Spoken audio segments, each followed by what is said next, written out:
Bem-vindos a mais um pós-jogo aqui no Camisa 12. Muito obrigado a todos vocês que estão sempre ligados aqui no canal. Já sabe qual é o nosso ritual. Vai clicando em curtir. Se você não é inscrito ainda, inscreva-se agora. É uma das frases que eu uso de vez em quando aqui no canal. Vocês são doidos demais de estar assistindo esse vídeo. Eu gravo porque tenho um compromisso com vocês. Mas eu não assistiria de jeito nenhum depois do Galo tomar uma goleada na última rodada do Campeonato Brasileiro, em um jogo em que os atletas estavam de férias já. Vocês são loucos, estão precisando de terapia. Vamos lá. Papo reto, indo direto para a partida. Tem algo que me incomoda muito hoje, porque eu entro num carro de aplicativo, eu entro no táxi, eu vou na padaria, eu sento no restaurante. Você vai sentindo o termômetro do que o povo fala na rua. O povo não tem outro assunto comigo a não ser futebol. Ninguém chega falando comigo do show do Paul McCartney. Não, é só futebol. E, obviamente, só Atlético. E o que mais assim, me desperta um sentimento ruim é o pessoal falar, mas foi vendido, não foi? Vendeu esse jogo. E isso acontece para praticamente toda rodada do Campeonato Brasileiro. Tem algum jogo que aquela pessoa jura que foi comprado.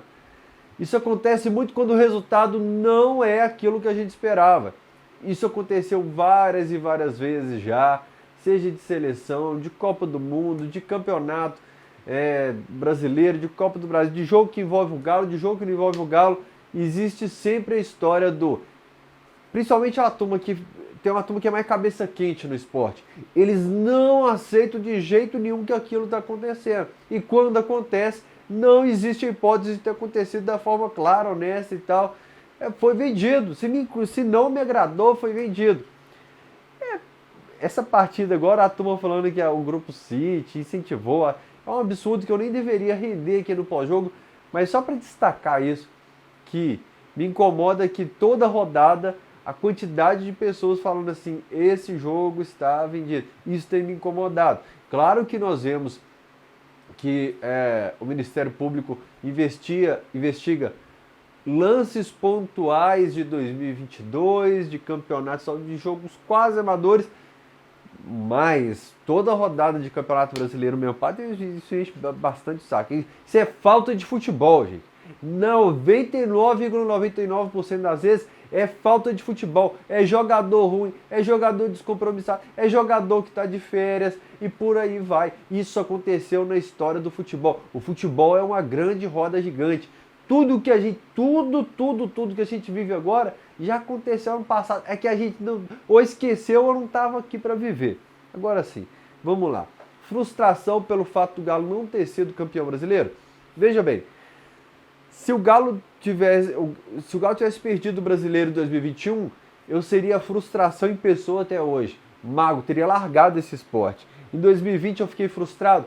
Fiquei demais, porque a gente ficou a 3 pontos e a gente brigou ali na ponta o tempo todo e tal.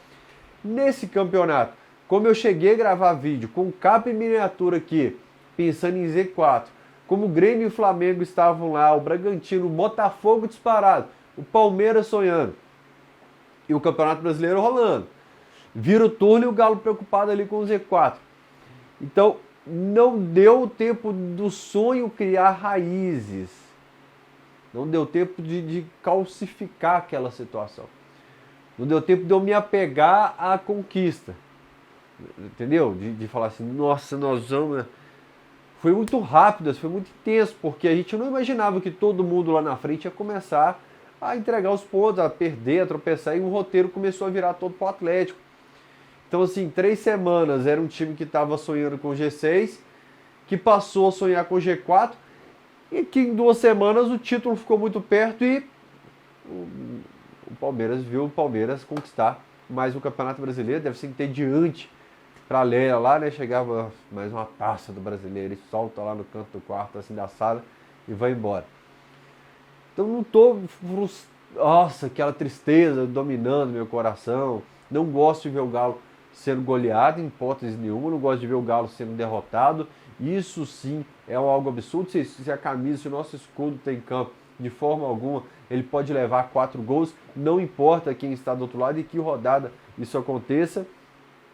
Mas vamos lá agora então falar sobre o adversário. O cenário da partida. Qual foi meu comentário na televisão toda semana? Me preocupa o fato do Bahia estar na parte de baixo da tabela. Ah, Fael, porque nesse Campeonato Brasileiro o Galo entregou 6 pontos para o Vasco, perdeu para o Curitiba, perdeu para o Cruzeiro, acho que perdeu ponto para o Santos no primeiro turno também. Não, meu amigo, perdeu 4 pontos para o América também. Empatou com o Goiás no primeiro turno também. Não, meu amigo. Isso é crônico. Quem é fã de carteirinha do Camisa 12 sabe de problemas que eu falo que são crônicos. Como a categoria de base do Atlético é um problema crônico do clube. Entre outras situações, jogos em que parece que vai ser tudo fácil para o Atlético, é o jogo que mais me causa arrepio. Eu vou pegar de exemplo um Rios que eu gravei, eu postei em outras redes aí, postei acho que em todas as redes que eu tenho, esse vídeo. Qual foi o time que mais apanhou na mão do Galo nesse século? Foi o Flamengo. Mesmo nos anos ruins, 2004, 2005, 2010, aquele time horroroso do Galo de 2008, para mim um dos piores da história. 2010 a gente fez 4 ali na Arena do Jacaré, 2014 4 duas vezes, 2015 4 de novo, e por aí vai. Tem um monte, você assiste o vídeo depois. Porque o Flamengo é um dos grandes clubes do futebol brasileiro. O Galo entra ali focado, pronto para ganhar.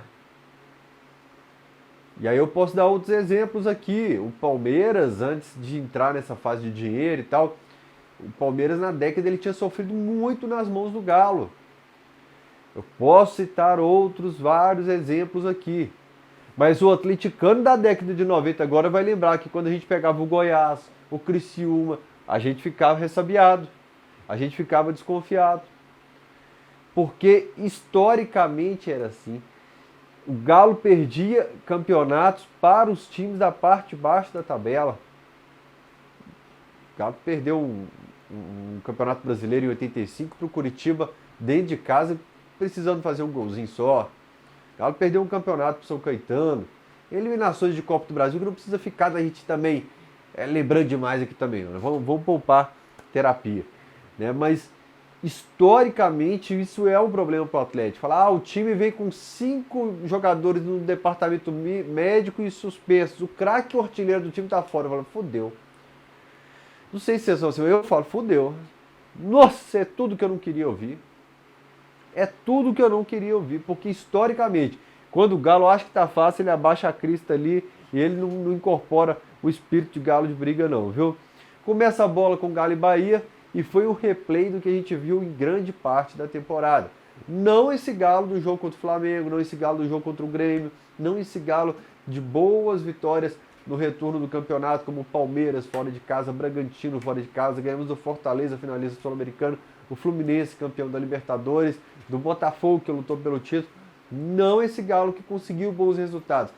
O Galo de grande parte da temporada é um futebol que não conseguia fluir, não conseguia armar, você não entendia quem estava armando o jogo, que não conseguia passar da linha do meio campo, que você não sabia de escalação na cabeça assim, se te perguntasse quem tem em campo. Talvez você esquecesse de 1, 2 que você não ouvia o nome dele. Esse Galo que dominou o primeiro turno do Campeonato Brasileiro, que foi o Galo do Galo e Corinthians na Copa do Brasil, de alguns jogos da Libertadores também, e alguns jogos do Estadual também, esse Galo entrou em campo contra o Bahia hoje. O Campeonato Brasileiro, para mim, acabou quando o Fluminense perdeu para o Palmeiras no domingo. Eu falei, bom, acabou o campeonato. Chegamos na última rodada ali brigando por título ainda, né, matematicamente, mas pelo menos na penúltima a gente chegou brigando por título. Mas eu não imaginava que os jogadores fossem entrar num marasmo tão grande. Tanto que até quando o Galo estava tomando a pressão, a hora que focou no Everson ali, que fez uma defesa, ele deu uma risadinha. Aí eu comecei a perceber a feição dos jogadores assim. Falei, não é possível, velho. A turma do Vasco, do Santos, aí vai. A mala branca, o incentivo. O bicho que o Rafael Miranda, lembra que o Rafael Miranda falou no Cachorrada Podcast. Rafael Miranda, antes de começar a rodar nos programas esportivos aí, ele veio aqui no Cachorrada. Depois rodou. Aí ele falou que o bicho, né, a mala branca, às vezes, ela é mais interessante que o salário do cara. Olha só, bicho. dependendo da rodada, pode ser mais interessante. Então eu falei, cara, como o jogador gosta realmente do cifrão, e todos nós gostamos da grana, né? A turma vai dar um incentivo pro Galo ganhar do Bahia ali. E vai ter um gás, vai ter um sanguinho. Não sei se a diretoria paga bicho só pelo G4 ou se é por segundo, terceiro ou quarto lugar, não tem essa informação. Se é por posição ou só por meta, tipo classificação direta para Libertadores, G6, Sul-Americana, não tem essa informação. Mas eu não esperava, pelo fato de ter outros, jogador que quer renovar um contrato, jogador que quer mostrar serviço, quem sabe ser negociado e tal. Por ter outros elementos, eu não esperava um marasmo muito grande. Claro que no microfone a turma fala que ia lutar, que ia acreditar, que ia tentar. Mas o título do Palmeiras era óbvio para todo mundo. Tirando os memes, a brincadeira era... Por isso que eu falava. Se for campeão agora vai ser somado o Riascos com o Nils, com o Olímpia, com os 4 da Copa do Brasil no Corinthians, no Flamengo, com tudo num combo só vai ser maior o de 2023. Era meio que impossível. Mas eu não esperava realmente que o Galo teria tanta dificuldade de jogar contra o Bahia. Não conseguia ficar com a bola. Perdão, deixa eu corrigir essa parte aqui. O Galo trocava passes sem objetividade de chegar ao gol adversário. O Filipão, nos últimos jogos, ele tinha uma característica que eu vim destacando aqui. Ele pegava a bola e ele passou a aproveitar contra-ataque. O gol contra o Flamengo no Maracanã do Edenilson. Tum, tum, tum, tum. Caixa.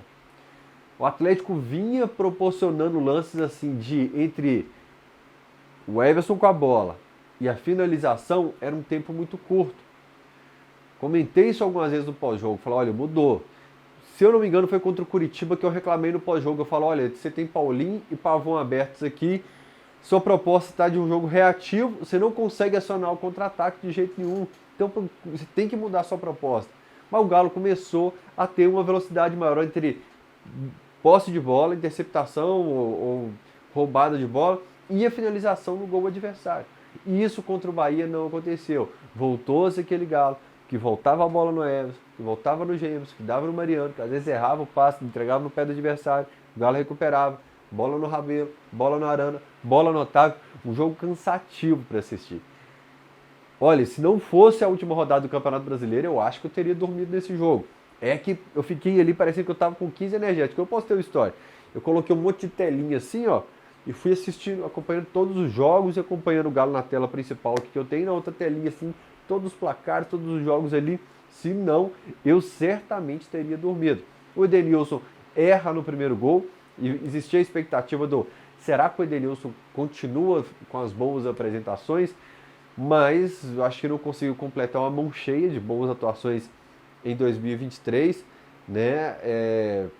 Creio eu que com a permanência do Filipão será um jogador aproveitado, porque o Filipão talvez fique com a sensação, olha, esse Edenilson da reta final ele pode ser útil no meu elenco para 2024, então eu fico com ele, mas ele tem que entregar 3, 4, 5 vezes mais do que entregou esse ano. Repito, não deve ter conseguido uma mão cheia de boas atuações esse ano, né? Conseguiu mais que o Pedrinho. O grande problema do Atlético é o seguinte, é jogador que custa muito e entrega pouco. Por ser um clube endividado, um clube que deve muito, um clube que tem pouco poder financeiro nesse período agora, de estar com muita conta para pagar, vende jogador, vende shopping, vende tudo, e tem aporte, nada, nunca diminui os juros, nunca diminui a dívida. Como tem que ser muito certeiro para montar um elenco, você pensa, foi milagre o Galo chegar brigando por título, porque olha só, quantos jogos bons o Edenilson fez esse ano? Escreve aqui na caixa de comentários. Quantos jogos bons o Pedrinho fez esse ano? Escreve aqui na caixa de comentários. Não é barato não, viu? Não? O Johan deixou de ser utilizado desde o jogo eliminação do Palmeiras na Libertadores. Ele foi deixado de lado. Mas posso te falar? Talvez tenha sido até no mesmo quilate ali de Johan e Pedrinho, de Pedrinho e Edenilson que ficaram a temporada toda. Mas o Johan está indo embora do clube agora.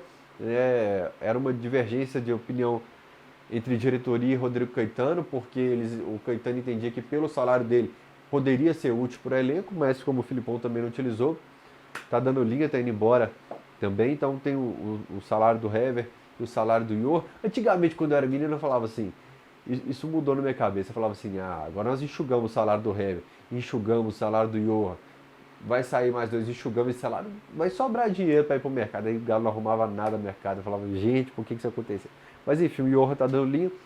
O Patrick nada agregou na temporada. O Edenilson você consegue indicar jogos que ele foi bem. O Pedrinho conseguiu 2, 3 jogos em que ele foi muito bem na temporada. Isso é um absurdo falar e comemorar isso, mas você consegue pensar 2, 3 jogos do Pedrinho. O Patrick foi um jogador nulo no elenco atleticano. E é um caso até mais grave que o do Edenilson. O Edenilson tem mais 12 meses de contrato. O Patrick tem mais 24 meses de contrato. Né? Eu vou colocar de cabeça aqui que o Patrick deve ter seus 31 anos, o Edenilson deve ter seus 34 anos, mas vamos continuar no elenco aqui. O Kardec e o Vargas, somando o salário dos dois, você poderia ter um jogador de ponta à disposição no elenco. São dois jogadores que você nunca pode contar com eles. Eu vejo a turma meio que relativizando às vezes a questão do Kardec. Não, mas se for bem trabalhado, se fizer a pré-temporada, meu irmão, deve ter seus 35, 36 anos, já está aqui 1 ano e meio, não arrumou nada até agora. É jogador que, na minha opinião, é nulo, misturei nulo com neutro. É jogador nulo no elenco. O Vargas a gente não precisa falar. Deve ser um dos piores custos-benefícios do futebol brasileiro. E tem um cara que sempre que eu falo dele gera certa polêmica, que pra mim tem mesmo rendimento de Ademir com a camisa do Atlético, que é o Pavon. Só que ele custa 3 vezes mais que o Ademir. Você vai pensar bons jogos do Pavon na temporada. Dentre todos que eu citei, é quem mais teve boas atuações. Mas dentro do que custa, dentro do que entrega no elenco, eu não acho um bom custo-benefício o Pavon no elenco do Atlético. Repito, sempre. Quem habla sempre tem uma blindagem maior. Mas eu acho que entre o que custa e o que entrega, é um jogador que precisa ter a orelha um pouquinho mais puxada aqui. Isso no bom sentido, tem gente que distorce, que leva na maldade. O Pavon é um cara que a gente precisa de um desempenho melhor dele para o ano que vem. É outro que está aqui há 1 ano e meio, é daquela safra horrível de contratações ali do meio de 2022, que veio Pedrinho, Gemerson, Pavon, Kardec. Tem mais gente que chegou aí nessa safra aí, mas é a turma que realmente foi desastrosa essa movimentação do Galo no meio da janela de transferência de 2022. Para não falar que não falei das flores, vamos lá. Os pontos positivos. A renovação de contrato de Guilherme Arana. É um cara que voltou no meio do ano e evoluiu muito desde então, que voltou para a seleção brasileira, que joga muita bola e que eu acho que vai evoluir ainda mais aqui no Atlético.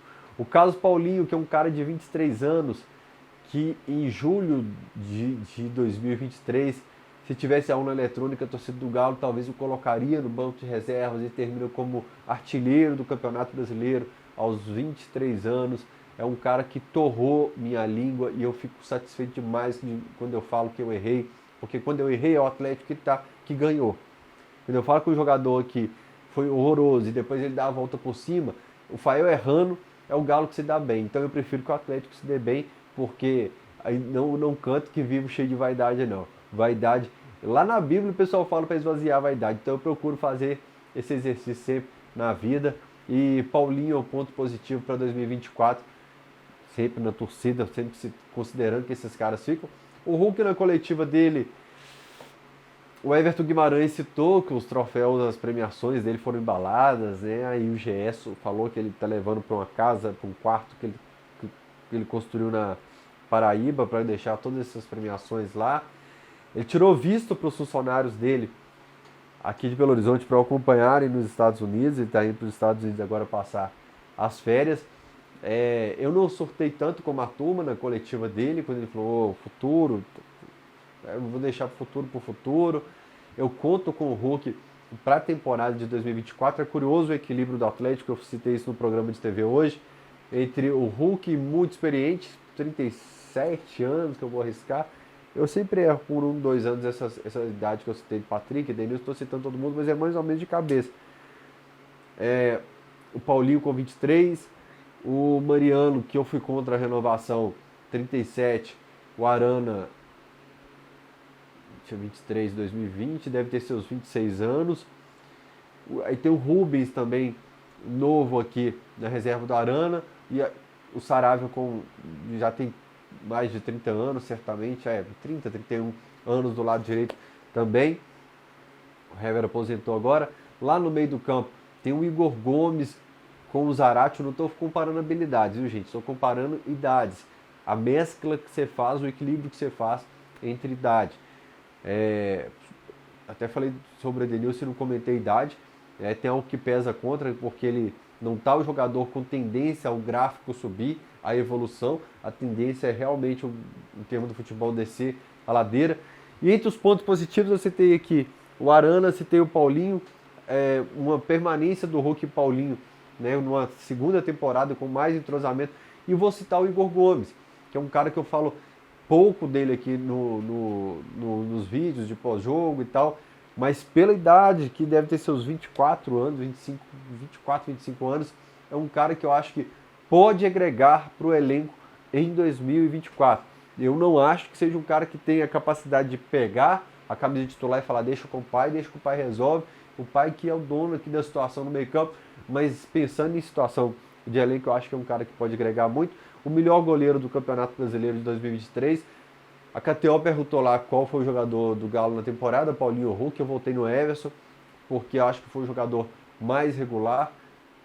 Ou eu falei isso aqui no Camisa 12 ou na Alterosa também na semana passada, mas na KTO foi na semana passada que eu comentei isso, né? Eu criei que a brincadeira da caderneta do Everson aqui em 2020 no Camisa 12, e desde então, quem é fã de carteirinha do Camisa 12 sabe que critiquei, falei, tá falhando, não tá fazendo a diferença, mas grande parte do tempo aqui sou um puxa-saco assumido do Everson, tanto que a turma que ia no meu Instagram quando ele falhava, chovia mensagem no Twitter e no Instagram, a turma sumiu em 2023, então eu acho que foi o melhor jogador, o mais regular do Galo na temporada, é um ponto positivo para 2024. Do Everson eu falei, tem um cara que está no departamento médico, olha só que loucura. O Galo conseguiu uma sequência boa de vitórias na reta final do Campeonato Brasileiro, sem o Batalha, que na minha opinião é quem começou a estruturar o meio-campo atleticano. Quando o Galo começou a ter uma cara no Campeonato Brasileiro, eu acho que o Batalha foi o grande responsável por isso. Por isso, mérito do Otávio, né, que conseguiu substituí-lo e nos surpreender também. Eu falei que minha língua torrou com o Paulinho, minha língua torrou com o Otávio também nessa reta final de Campeonato Brasileiro, mas o Batalha voltando, né, renovou o contrato com o Galo, é um ponto positivo para o ano que vem.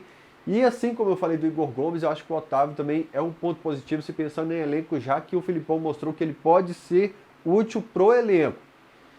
Eu tenho meus poréns, saída de bola, de movimentação, mas foi um leão nesses jogos que fizeram o Galo terminar o campeonato no G4.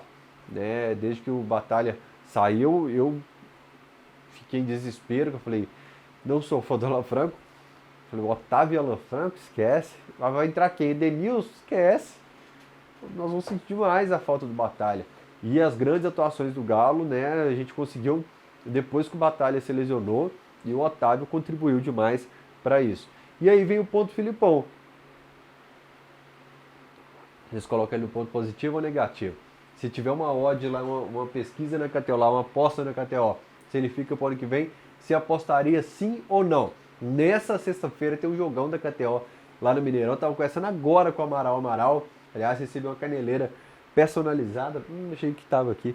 Do Mairink personalizado. Obrigado demais com a foto da minha noiva, foto dos meus pais, do meu cachorrinho. E o Galo, claro, na caneleira ali também.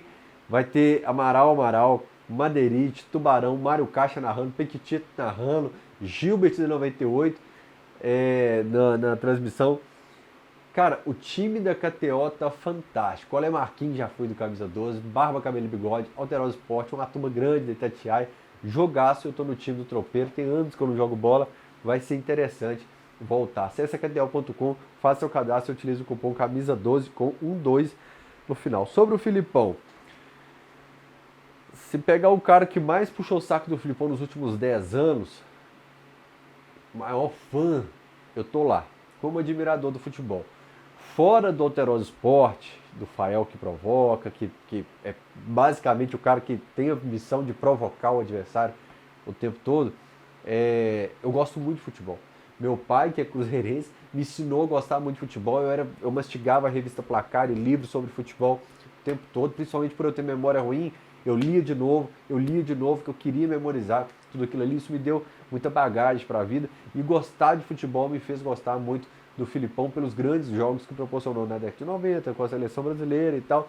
Mas se você pegar o cara que mais bateu no Filipão em Minas Gerais em 2023, eu devo estar no top 10 também, porque me irritou, ao ponto de pedir demissão dele depois daquele clássico. Eu falei, é um absurdo o Atlético ter essa postura contra um time brigando para não cair no primeiro jogo na Arena, tomando esse baile.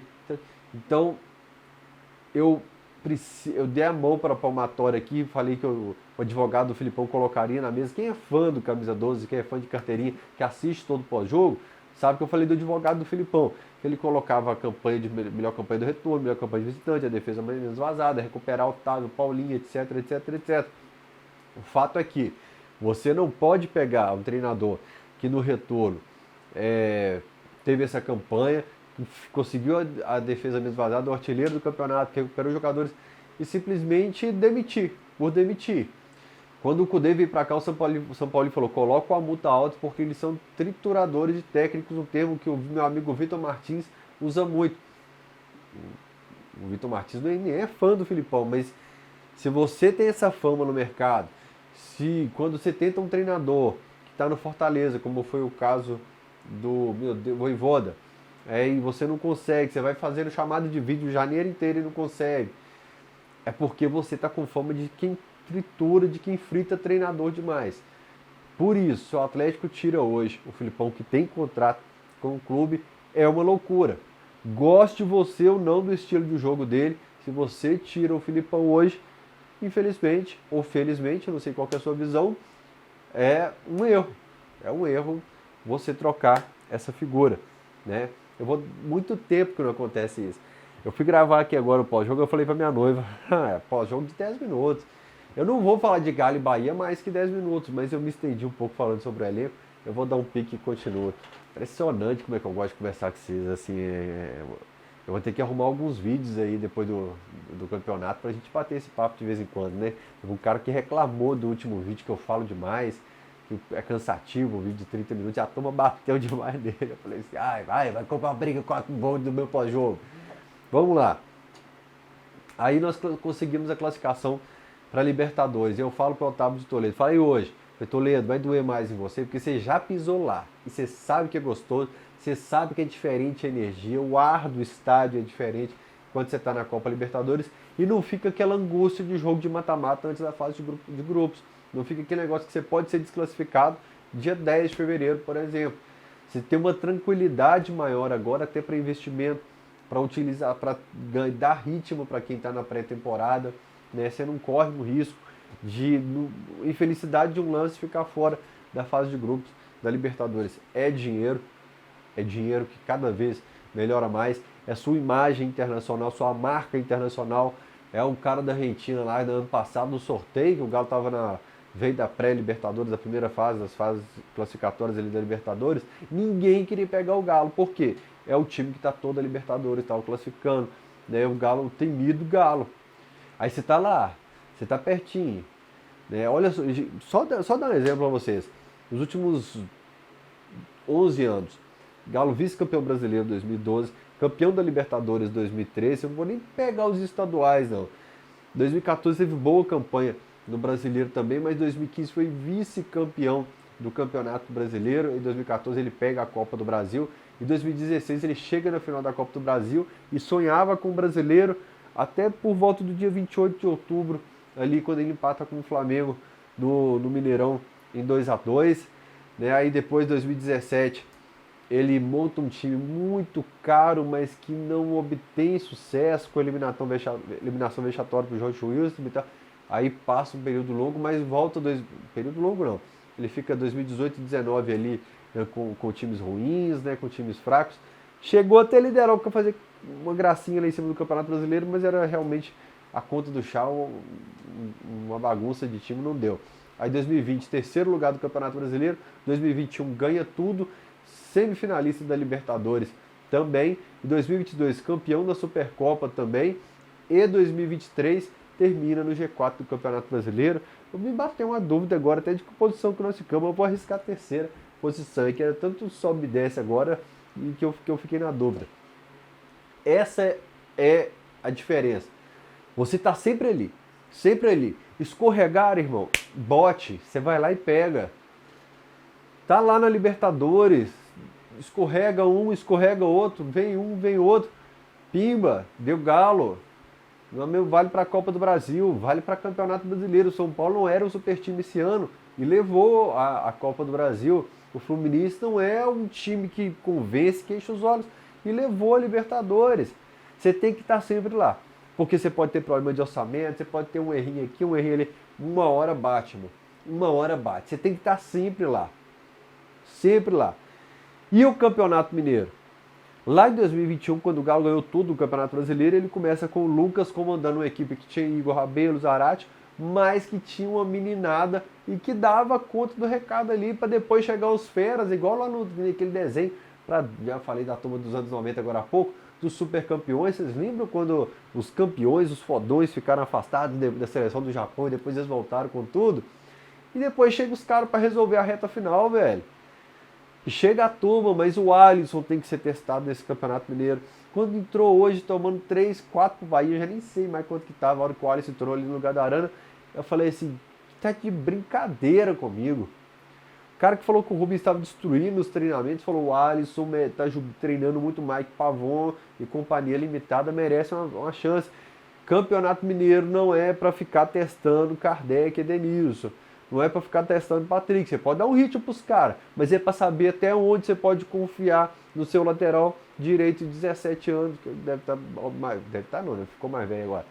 No seu garotinho lá, o Alisson, na turma que se destacou na Copinha. O Campeonato Mineiro tem que ser mais de teste do que foi esse ano. Esse ano o Galo foi uma decepção em utilização de elenco, rodagem de elenco. Outra coisa que eu não entendo muito bem. O Hulk chega no final do ano muito pesado, muito cansado. E ele quer jogar todo o jogo do Campeonato Mineiro. Ele fala, não, meu amigo, porque chega lá no fim do ano, você vai ter o bagaço da laranja. Então aqui vai ser muito a meninada. Vai ser não só nos jogos do interior, não vai ser só contra o empatinho, vai ser aqui também no Independência, viajei. Vai ser aqui na Arena MRV também. Dito isso, hoje é quarta-feira, acabou o Campeonato Brasileiro. Eu vou procurar tópicos para gravar vídeos para vocês depois, mas de qualquer jeito, galera, foi um ano muito gostoso com vocês aqui. Eu estava conversando com o Gão sobre o desgaste emocional que é viver o futebol assim dessa forma intensa. Parece que potencializa todos os sentimentos de felicidade, os de pressão. Foi um ano de muito debate interno no Atlético, de bastidores. Isso me traz gatilhos ruins do passado, que eu virei a página, coloquei um ponto final, virei a página. Enfim, foi um combo de emoções, mas eu espero que o Camisa 12 não tenha decepcionado a turma. Ano que vem a gente vai completar 15 anos de história, nós tivemos os períodos de textos, começou com os textos do Fael, sinto muita saudade de escrever, eu estou com um texto na minha cabeça para o Hever, e é muito ruim ficar com um texto na cabeça e não escrever, porque ele te martela durante o dia inteiro ali que ele quer ir para o papel. Depois a gente foi para os vídeos da arquibancada, filmando a torcida, nós tivemos nossos períodos de entrevistar jogadores lá no gramado, a turma que tinha quadros diferentes aqui no Camisa 12, como o Breninho, o Marquinhos, essa turma toda. Aqui é o sinal que eu preciso ir embora. E hoje a gente vive um período de mais conteúdo cultural no Cachorrada, debate histórico do clube e o pós-jogo também. É uma fase que no futuro a gente vai viver novos ares, mas eu sei que essa agora é muito gostosa, o pós-jogo é meu xodó. A gente tem problema de câmera, a gente tem problema de áudio, a gente tem problema de cenário, mas a gente não larga a mão do outro de jeito nenhum. Então, obrigado por todo o carinho que vocês têm comigo, com Camisa 12. Bora para mais um ano de vida, tá certo? Beijo no coração, semana abençoada para todo mundo. Até o próximo pós-jogo. Tchau!